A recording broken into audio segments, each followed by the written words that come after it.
I'd like to take this opportunity to thank the members of the Vision team for the outstanding work that they've been doing to help pull this campaign for 2009 together. We have a lot of work to do, but we need help from all of you to help make this a reality. There are three things that we want to accomplish this year, and that is to have our annual campaign, which is extremely important for the function of our church. And historically, our church has done an outstanding job of supporting the activities. Another thing is to work on the building fund. We've always had a building fund, and each of you have had the opportunity to contribute to that, and you've always done an excellent job, which enables us to keep our church in good maintenance throughout the years. And then finally, we want to do something about the debt that we have left from the two previous campaigns and all the work that we have done. We've had two outstanding campaigns. We just couldn't be better, but we didn't raise enough money in both of those to complete all of the responsibilities we have. So we have to now have a campaign to raise some $400,000.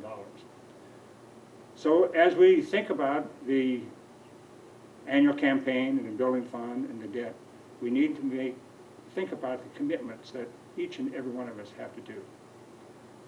We have a wonderful church, and it's a wonderful church because of all of the members that we have who have excellent talent, outstanding talent, and have done wonderful things for our church. So I want to thank all of you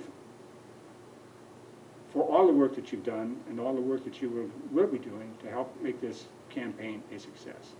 One of the things that's unique about this year's campaign is that in the past we have paid outside agencies to come in and give us direction and to raise funds. This year, we're going to do it ourselves. We have so many talented people that we can do this. And in the process, we're going to save nearly $30,000. So I want to thank all of you for all the work that you've done and all the work that you will be doing to help make this campaign a success. In the beginning, there was Fellowship Hall, a place to gather but small and a less than efficient kitchen. Dishes were done by hand. That's human hands. Then there was Faith Hall, 5,200 square feet of flexible space that can accommodate up to 200 people, a new updated kitchen, a dishwasher, not the human kind. Well, there is absolutely no comparison to what we had in the basement in Fellowship Hall, but everything is at hand for us to do. It's easy to cook in the convection oven, and we have the dishwasher, so dishes are no problem. It helps us to stay green, and we really enjoy the fellowship that we have here around the table, preparing meals for Children and Family Urban Ministries and funeral services and potlucks and so forth. A raised front of the sanctuary that provides more flexibility and better viewing, better lighting in the sanctuary, and upgraded air conditioning. The total cost of the project was $1.9 million. How does a project this size get accomplished by a small 600-member church? Vision, commitment, and cooperation. A large vision task force researched the needs and wish list of the congregation and presented a plan. The initial building campaign 7 years ago had 388 families participate. Over a 3-year period, we raised $949,987 from these members. We had thousands of man-hours of sweat equity put into the actual construction. Ron Gottel and his committee sacrificed substantial time to spearhead the construction. 4 years ago, we had another campaign to raise funds to pay off the debt remaining. We raised $648,821.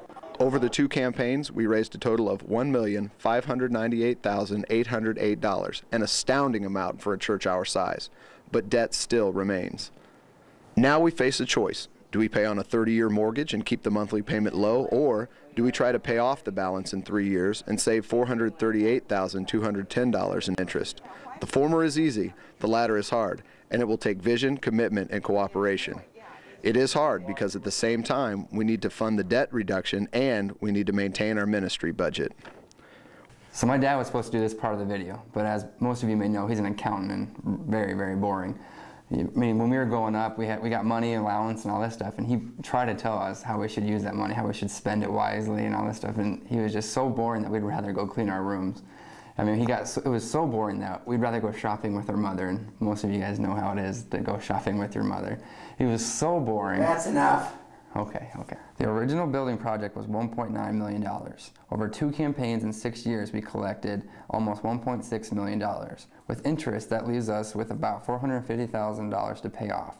If we do it over 3 years, interest cost is about $40,000. Over 3 years, about $478,000. It was decided to try to get this debt paid off over 3 years. However, economic times are tough, so rather than ask for a 3-year commitment, we are doing 3 one-year campaigns. Each year, for the next 3 years, we will ask for a 1-year commitment to the building fund. Wow, we can save $438,000 over 3 years? I get it. I'm turning into my father. Hi, this is Pastor Gary Nims. Thank you so much for your participation here in this financial campaign, but it's much more than a financial campaign. I see this as an opportunity for us to continue to grow in our faith in Jesus Christ. I want to thank you for all that you have done here at Emmanuel Church and are doing now. Thank you for your faithful participation in making it possible for the church to have Faith Hall and all the other things that you saw in the video here. Thank you for your ongoing prayers for me and for Pastor Bill and for the staff. We need your prayers. And I want you to know that I thank God for you as well. The Apostle Paul writes in Philippians chapter 1, I thank my God every time I remember you, constantly praying with joy in every one of my prayers for all of you, because of your sharing in the gospel from the first day until now. When my family arrived here at Emmanuel Church a couple of years ago, we were astounded at all that this church had accomplished, not only in the past few years, but for decades previously. And it's because of faithful people like you that God has made a difference in the lives of thousands of people in the Des Moines area and around the world. And so I've come at this point to ask you to do 3 things in particular. Number 1, I ask you to pray. I ask you to pray as you think about all that you have been blessed by God through Emmanuel Church. The times that the church family has stood with you in times of need and crisis, the joys that you've shared here at Emmanuel Church, God's blessings in your life because you're part of this congregation. And so I ask you to pray and thank God for all those blessings and the strength that God has given you. And then secondly, I ask you to continue to pray for your church and for me as one of your pastors and for Pastor Bill and the staff. We want to be and we are here for you, but we can't do it alone. We need your support in many ways, and first of all, your prayers for us. And then thirdly, I want to ask you to pray about your part in celebrating our past and looking toward our future. This is a spiritual matter before God, with you and the Lord. And so, in the coming days, please do pray about what God is asking you to give to God as part of this effort. Again, thank you. Thank you for all that you are doing in the name of Jesus Christ.